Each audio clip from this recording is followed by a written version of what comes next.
tous. Merci d'être présents pour cette table ronde sur le thème à la frontière du travail illégal. Un sujet qui nous concerne tous car il touche de nombreux travailleurs et il soulève des enjeux sociaux, économiques, juridiques. Alors, où commence le travail illégal? Pour en parler, j'ai le plaisir d'accueillir Madame Catherine Suard, représentante de l'UDAF 27 et conseillère prud'homale. Monsieur Stéphane Blondel, responsable de la lutte contre le travail illégal pour l'URSSAF Normandie, mais qui s'est déjà présenté. Maître Sophie Condamine, avocate. Monsieur Christian Picard, secrétaire général de la CFDT des services Haute-Normandie. Et monsieur Nicolas Bessot, directeur régional adjoint de l'ADREX. Voilà. Donc, alors, où commence le travail illégal? Le travail à la frontière de l'illégal prend plusieurs formes. Non-déclaration, faux statut indépendant, sous-traitance abusive. Il touche de nombreux secteurs et met en danger les droits des travailleurs. Mais finalement, où se situe la limite entre le travail légal et illégal? Ma première question est pour vous, Madame Suard. En quoi l'UDAF 27 peut-elle être confrontée à des situations d'activité à la frontière du travail illégal? Alors, l'UDAF de l'Eure accompagne des personnes vulnérables par définition même de ses missions. Le plus gros pôle, c'est la protection juridique des majeurs. Vous avez aussi l'accompagnement des femmes victimes de violences intrafamiliales et vous avez aussi l'accompagnement de personnes qui sont en rupture d'hébergement ou d'activité d'insertion professionnelle. Ces vulnérabilités, elles vont se manifester par des déficiences intellectuelles, des détresses psychiques ou économiques. Et ces vulnérabilités peuvent conduire ces personnes à être piégées, on appelle ça vraiment du piège, par des employeurs ou des personnes peu scrupuleuses, ou se mettre elles-mêmes dans des situations que j'appelle des zones grises. Et donc la première difficulté pour nos accompagnants, ça va être de déterminer dans quelle situation on est. Je pense que ce sera une question ultérieure. Voilà. Merci, Madame Suard. La question va pour Monsieur Blondel. Comment l'URSSAF définit-elle la frontière entre le travail légal et le travail illégal? Quels sont les principaux critères? Alors, c'est vrai qu'on l'a déjà évoqué lors de la première table ronde de ce matin. Nous, en termes d'URSSAF, ce qu'on va vérifier, c'est est-ce que l'employeur respecte bien les conditions qui permettent un travail déclaré correctement. Et forcément, donc on va nous vérifier ce qu'on évoquait, les déclarations préalables à l'embauche ont-elles été correctement faites. Si elle n'est pas faite, c'est une sanction qui est prévue par le Code de la Sécurité sociale. Je crois que les sanctions seront vues cet après-midi, donc je ne vais pas rentrer dans le détail. Vous pouvez aussi avoir des salariés qui n'ont pas fait l'objet d'une déclaration préalable à l'embauche, mais qui après vont faire l'objet de déclarations sociales via des déclarations sociales nominatives, qui vont bien avoir leur bulletin de salaire, etc., etc. Donc on a pas mal de choses à vérifier. Est-ce que le SMIC est respecté, ou les conventions sont-elles respectées, les heures sont-elles intégralement payées, enfin tout ça on l'a vu lors de cette première table ronde. Mais on a des domaines qui sont un peu flous et sur lesquels on a souvent, dans le cadre de nos contrôles, des sujets qui remontent, du style, par exemple, le bénévolat. Moi, je suis dans l'entreprise, je suis là comme bénévole. Le bénévolat dans une entreprise, ça n'existe pas. Par définition, ça n'existe pas. Mais vous pouvez être bénévole dans une association à but non lucratif. Vous pouvez aussi avoir des salariés dans des associations. Donc voilà, donc après, vous avez également ce type de frontière qu'il faut vérifier, qu'il faut aller plus dans le détail, vérifier si les conditions du lien de subordination, etc., sont respectées. Mais on peut avoir ces cas de figure-là. On a aussi les cas de figure d'entraide. L'entraide familiale, l'entraide amicale, c'est ce qu'on a également souvent lors de nos contrôles. Je suis là, je suis un ami, je donne un coup de main, mais je ne suis pas salarié. Encore une fois, dans le cadre de l'entraide familiale, alors il n'y a pas de définition légale sur l'entraide familiale, c'est compliqué, c'est des définitions qui sont plutôt jurisprudentielles, hein, qui se développent au fur et à mesure des contentieux qui existent. Et forcément, l'entraide, c'est normalement une aide qui va être ponctuelle, vraiment désintéressée, hein, pas de rémunération, mais qui n'est pas régulière. À partir du moment où vous commencez à avoir un travail régulier dans l'entreprise, on n'est plus en face de l'entraide. Il faut vraiment que ça soit ponctuel, spontané et justifié. Je vous donne un exemple. Voilà, l'entraide, elle est souvent par ascendant, descendant ou éventuellement enfant. Mais vous avez le cas de figure, le dirigeant il a dû partir précipitamment chercher son enfant qui est tombé, qui se retrouve à l'hôpital et vous avez le père de ce gérant qui l'a dépanné. Ça peut être des circonstances qu'on peut prendre en compte. Mais encore une fois, nous, on va vérifier que la situation elle est avérée. Sinon, on n'est plus sur de l'entraide, on est sur du travail dissimulé.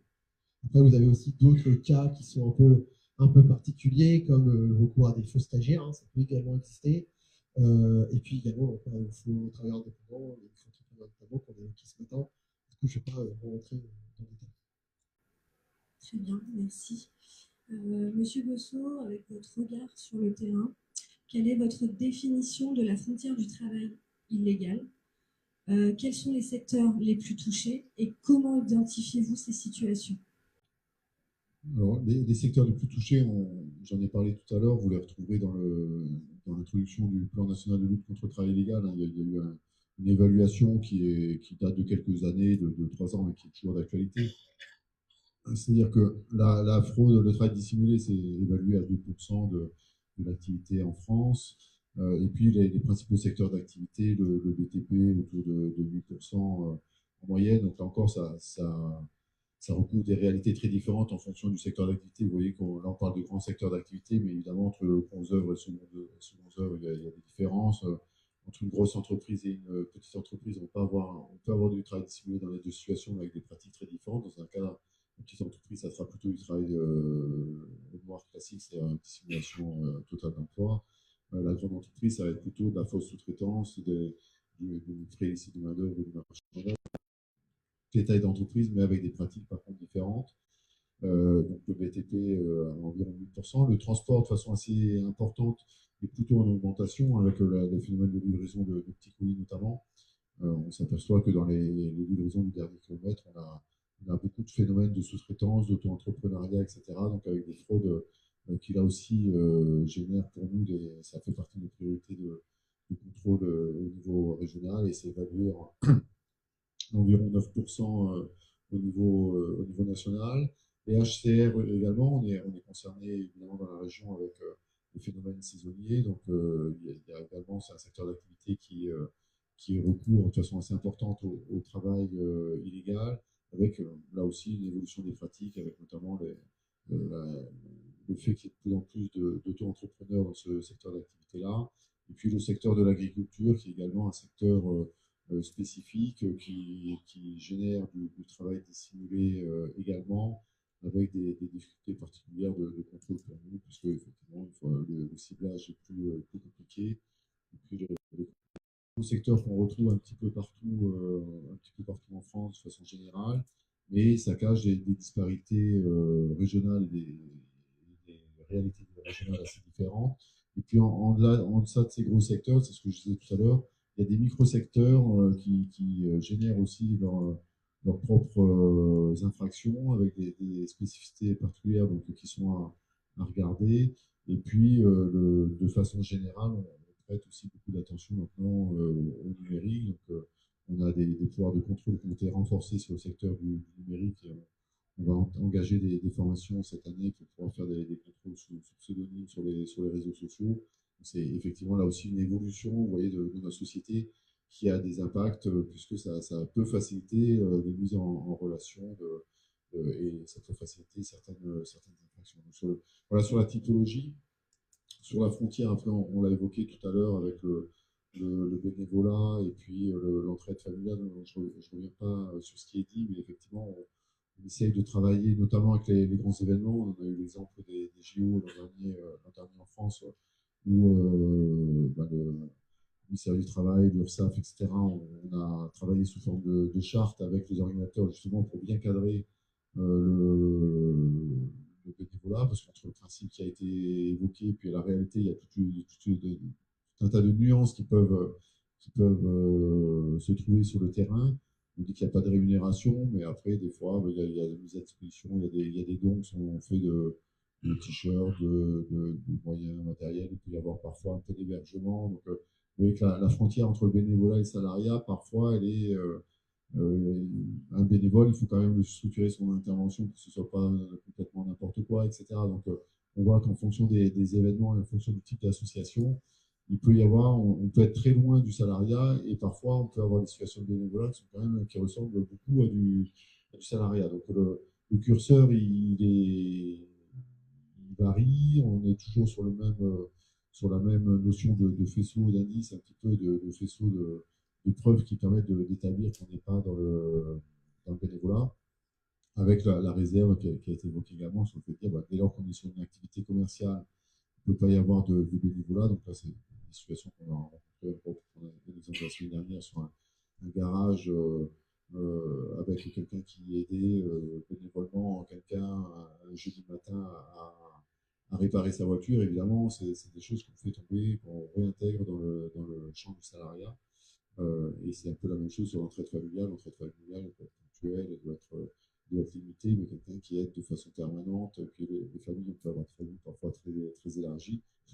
Donc là aussi, c'est le curseur entre j'aide mon père à refaire sa clôture ou à repeindre le volet et j'aide de façon permanente mon arrière-cousin à vendre des choses sur le marché, on n'est pas forcément sur la même réalité. Donc, il faut toujours être vigilant sur ces situations-là. Effectivement, les frontières, malheureusement, on a rarement un critère très sûr. C'est toujours une appréciation de la situation concrète qui permet de dire si on est ou pas dans une situation légale ou non.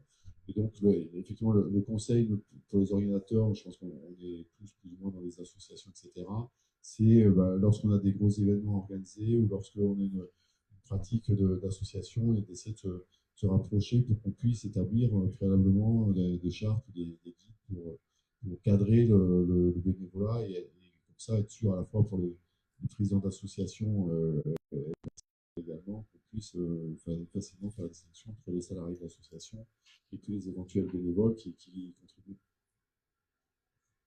Très bien, merci. Ma question va à monsieur Picard, en tant que secrétaire général de syndicat. C'est quoi pour vous la définition de la frontière et quel est selon vous le rôle que doit jouer la CFDT? Alors donc, nous, on est en charge pour notre syndicat du secteur des assistantes maternelles, du secteur associatif et de l'aide à la personne. Donc, alors, je vais m'appuyer surtout sur des exemples dans notre secteur à nous, enfin dans nos secteurs. Ça ne veut pas dire que ce sont que ces secteurs qui sont concernés. Donc, nous, on a eu besoin, nous, en fait, de bien cartographier, c'est-à-dire que quand on veut fixer une frontière, géographiquement, on détermine les contours d'un pays. Là, c'est pareil. Donc, on a été obligé d'aller contourner, c'est-à-dire vérifier ce que c'était que le travail régulier, qui repose sur des bases solides, le contrat de travail, la déclaration auprès des organismes compétents, des cotisations sociales et le respect du code du travail. Et les éléments constitutifs donc, du contrat incluent la subordination, la prestation, la rémunération, le consentement mutuel, son caractère onéreux et les formalités administratives qui y sont associées. À l'inverse, le travail dissimulé se caractérise par le non-respect de ce que je viens de dire, mais avec une intention, une réelle intention. Il s'agit d'une volonté délibérée donc, de contrôler ces règles, notamment en matière de déclaration et de cotisation sociale. Donc, au milieu de ça, on a ce qu'on appelle une zone grise. Je vais m'appuyer là sur l'entraide familiale et le travail. Alors, certaines situations brouillent les frontières entre aide familiale et emploi déguisé. Alors, il faut savoir qu'on s'appuie sur ce qu'on appelle la morale, le code civil, en se disant tu dois, mais tu dois aider, n'a jamais été, tu dois aider régulièrement et tout le temps. Donc, il faut aussi qu'il s'agisse d'une volonté. On va prendre un exemple d'un petit-fils. D'un petit-fils d'une grand-mère, on va dire, qui est en perte d'autonomie, qui habiterait Rouen. Ses parents qui habitent à Nice vont le solliciter, est-ce que tu peux aller aider grand-mère à faire ses courses tous les lundis.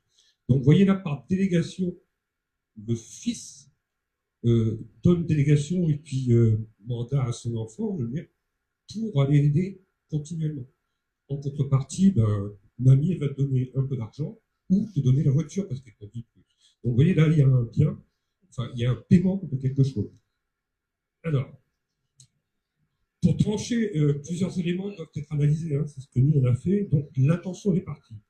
L'objectif principal est-il d'apporter un soutien affectif et solidaire ou masquer une activité lucrative? Donc, on essaie de répondre à ça. Puis, la nature de la contrepartie. Est-elle proportionnelle à notre fournie? D'accord? Venir et puis se faire rembourser des frais d'essence pour le petit-fils, c'est intéressant. C'est peut-être normal et moral. Venir et être rémunéré de 100 € tous les mois ou de 100 € toutes les semaines, ça commence à devenir un salaire. Alors, l'obligation légale de soutien familial inscrite dans le Code civil ne signifie pas nécessairement l'absence de rémunération. C'est ce qu'on s'est dit, mais cependant, la morale personnelle peut influencer la perception de ce qui est juste. Okay? Moi, si je dis, ben, si je dois aider ma grand-mère, il faut me rémunérer, ça peut choquer certains, d'autres vont trouver ça tout à fait normal. La carte d'enfant par un proche, c'est pareil, une aide ponctuelle n'est pas assimilable à un emploi, comme le disait monsieur. Toutefois, une garde régulière, tous les mercredis, tu auras le petit enfant à garder, contre rémunération, peut soulever aussi des interrogations. Le bénévolat associatif, donc, il repose, comme vous disiez, sur un engagement désintéressé. Il ne doit pas masquer aussi une relation de travail déguisée, même en cas de remboursement de frais. La frontière entre aide et bénévolat et travail dissimulé reste floue et nécessite une analyse réelle au cas par cas, hein, puisque on ne retrouvera jamais les mêmes cas partout. Et les intentions des parties, la nature, les tâches et les contreparties sont déterminantes. En cas de doute, on est recommandé de voir nos professionnels, de voir nos structures. Après, tu me posais, enfin, je me souviens la question de qu'est-ce que le syndicat peut éveiller, ou du moins comment le syndicat peut agir pour sortir de ces zones et les ramener dans la transparence. Alors, je vais prendre par exemple le droit à la déconnexion. On se dit, oui, ben, le droit à la déconnexion, qu'est-ce qui peut aider sur le travail, comment ça, des barrières sur la déconnexion, ben, ça permet que le salarié ne s'oblige pas à travailler à domicile. Ce qui peut quand même être révélateur d'une situation de travail dissimulée. Après, la structuration, par exemple, pour les assistantes maternelles autour d'une convention collective a permis aussi d'éclairer le sujet et puis de bien cadrer, hein, en fait. Et puis, ben, il y a le chèque emploi service. Vous savez, moi, en 1980, alors je ne donne pas mon âge, mais en 1980, j'étais jeune, hein, donc c'était tout à fait courant qu'on aille couper la pelouse chez le voisin et puis on me filait un petit billet. Vas-y, va chercher ton petit billet pendant les vacances. Aujourd'hui, le chèque emploi service, en fait, permet de mettre ce travail en valeur et de le rendre légal. Oui. Ce qui était acceptable en 80 ne le serait plus aujourd'hui et serait même condamnable. Merci. Merci, monsieur Piquet. Donc, on parle souvent de la frontière du travail illégal du point de vue des contrôles et des sanctions. Mais qu'en est-il des travailleurs eux-mêmes? Derrière ces situations, il y a des personnes qui perdent leurs droits, pas de couverture de santé, pas de retraite, pas de recours en cas de litige. C'est aussi un enjeu collectif qui fragilise notre système social et crée une concurrence déloyale.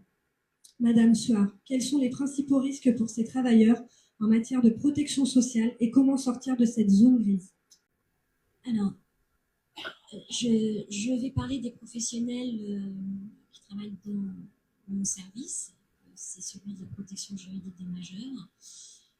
La première des difficultés que vous rencontrez, vos professionnels, c'est d'abord savoir qu'il existe une situation qui est à la frontière d'un peut-être un potentiel travail dissimulé et illégal. Ça veut dire qu'il faut qu'on ait des informations, ça veut dire qu'il faut que le majeur protégé nous en informe, ce qui n'est pas toujours donné, et gagnant en tout cas. Une fois que le mandataire judiciaire a connaissance d'une situation flou, la première chose qu'il va devoir faire, c'est clarifier la situation, c'est-à-dire est-ce que je suis sur une activité indépendante, salariée ou de l'entraide. À partir de là, clarifié, il va falloir qu'on s'associe avec le majeur protégé, d'abord avec son assentiment, est-ce qu'il est d'accord?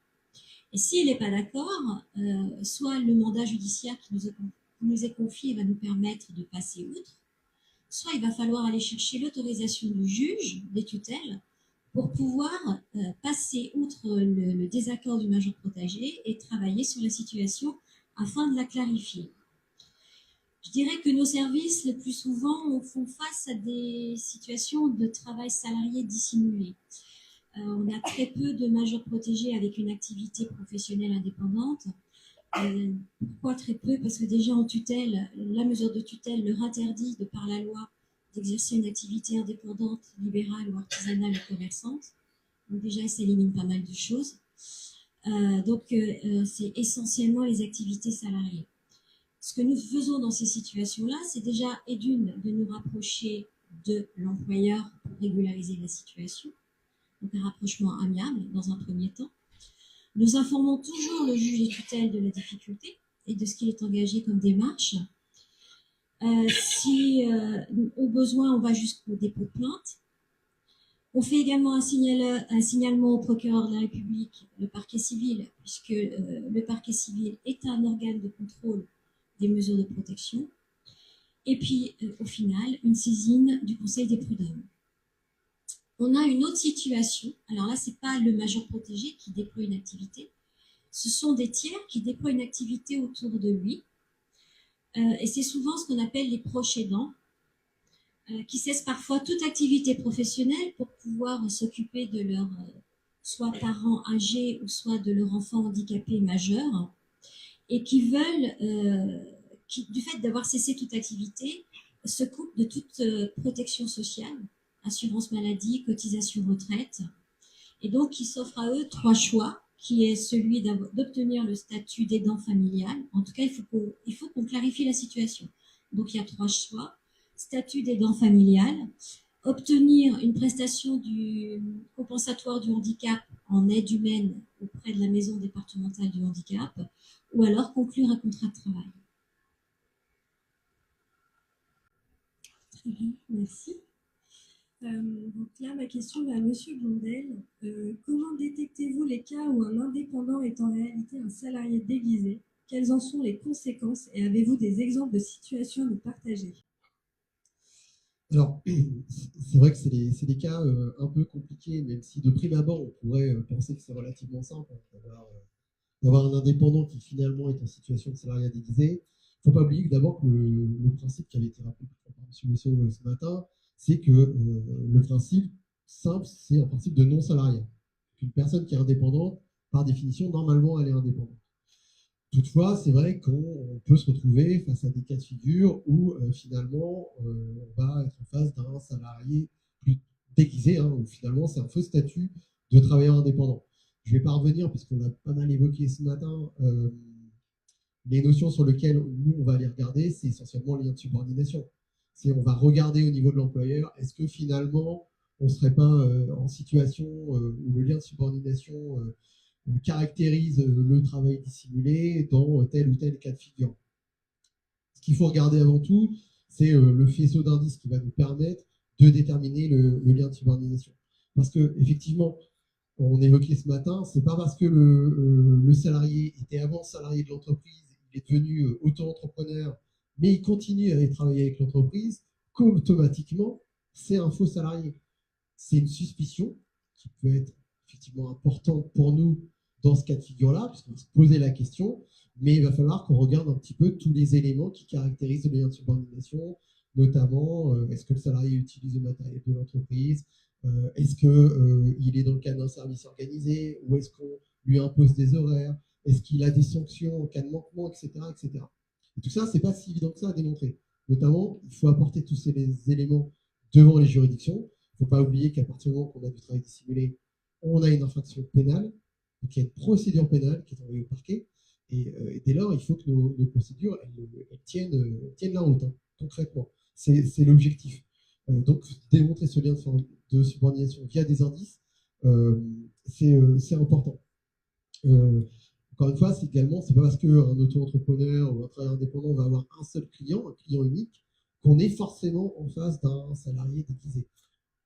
Systématiquement, lorsqu'on a ce cas de figure-là, on va nous opposer le fait que oui, alors je débute dans l'auto-entrepreneuriat, j'ai pour l'instant qu'un seul client, mais l'objectif c'est de me développer. Donc c'est pas parce que je commence avec un seul client que je suis forcément salarié déguisé. Encore une fois, ces arguments-là, ils seront développés après aussi devant les juridictions, et ça peut emporter la conviction du juge. Donc c'est pour ça qu'il faut absolument avoir un maximum d'indices.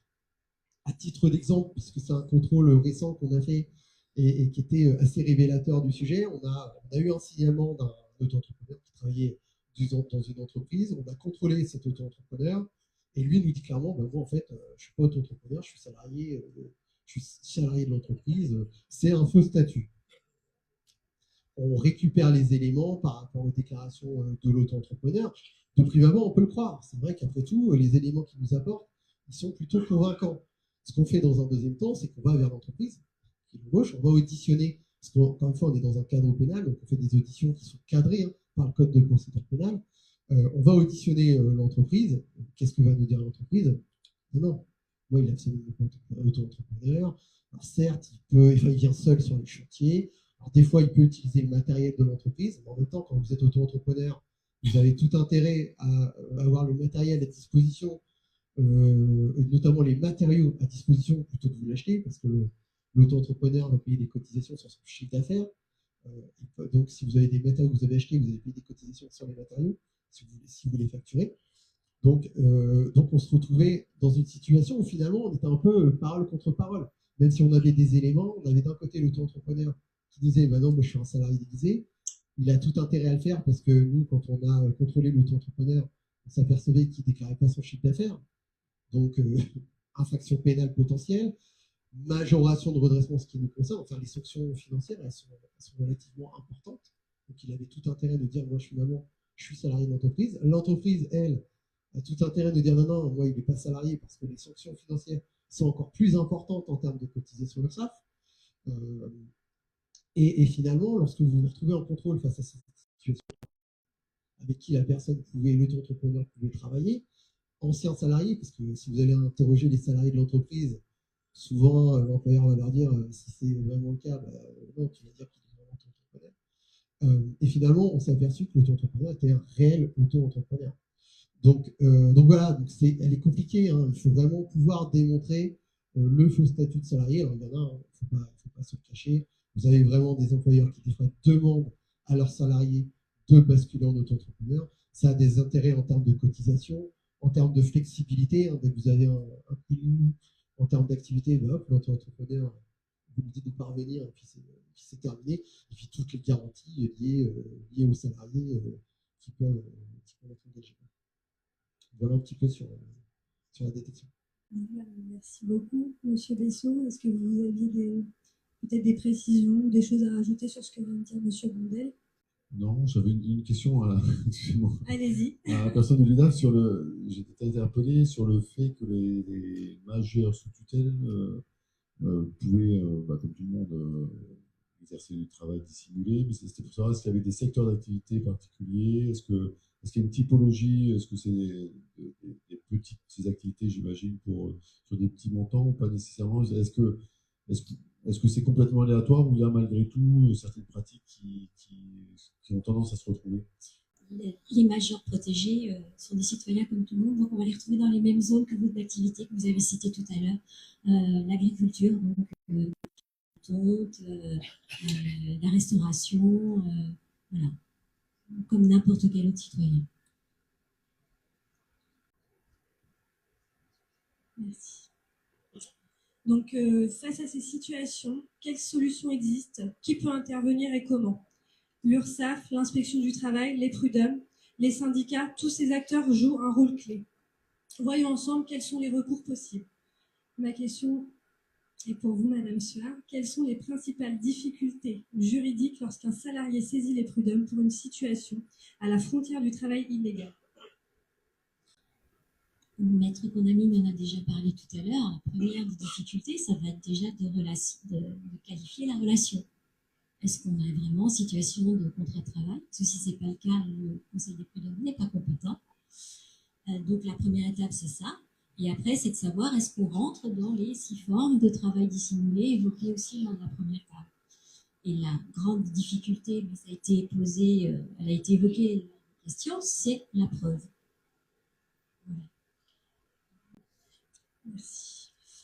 Maître, du coup, d'un point de vue juridique, quel recours existe pour ces travailleurs qui se retrouvent à la frontière du travail illégal et comment peuvent-ils se protéger en amont? Alors effectivement, les recours, on en a déjà pas mal parlé ce matin. Il y a les signalements auprès des services de l'Urssaf et de l'inspection du travail.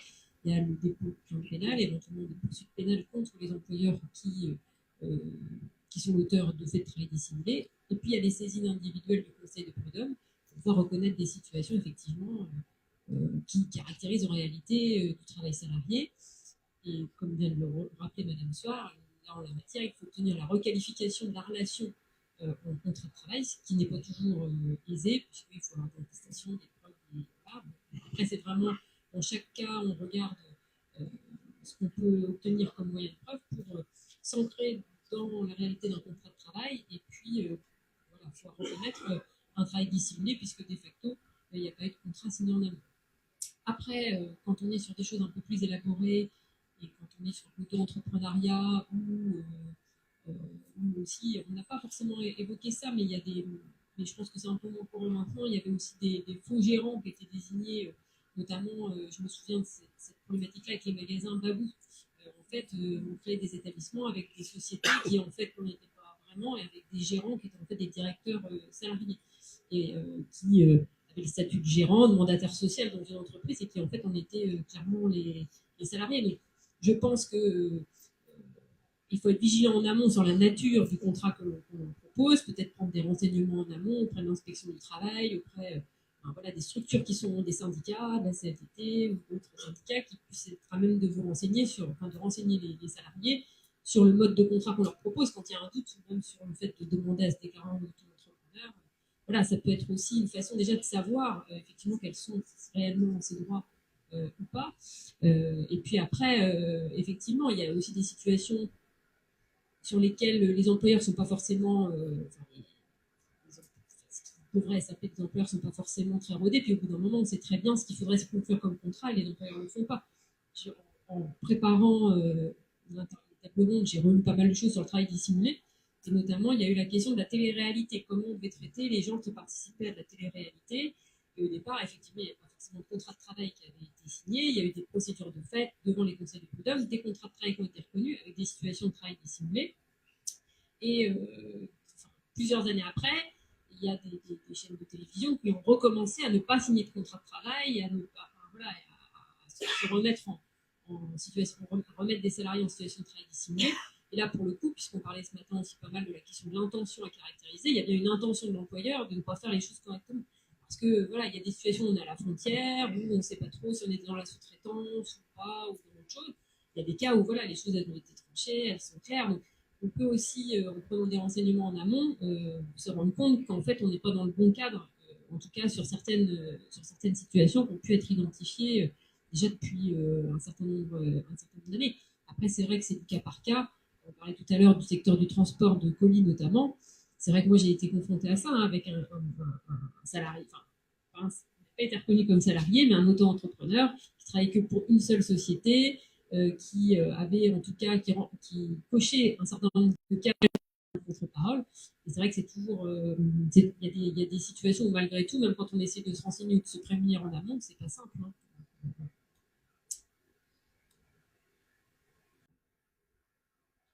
Simplement pour compléter sur vous parliez des moyens d'action sur les situations sur la frontière, parce que je fais le lien avec ce qu'on évoquait tout à l'heure sur les écrétages. Il y a des situations où on va pas retenir le travail dissimulé et on va aller sur des infractions plus classiques sur la durée du travail, c'est-à-dire le non-enregistrement par exemple de la durée du travail. C'est-à-dire que quelqu'un qui fait des heures qui ne sont pas enregistrées, on a la possibilité de relever des infractions par voie de sanction administrative.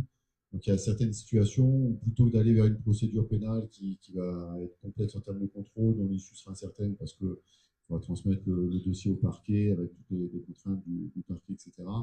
On va choisir d'aller plutôt sur une infraction de défaut d'enregistrement, par exemple, de la durée du travail, qui est à notre main, qui permet une sanction administrative donc sur décision de la DRETS. Donc, dans la stratégie de contrôle, on adapte parfois, dans les situations qui sont à la frontière, il peut arriver des fois où on choisit une qualification juridique qui ne soit pas très dissimulée alors qu'elle aurait pu être tentée, mais pour aller vers une sanction qui nous paraît plus sûre, plus rapide et plus efficace.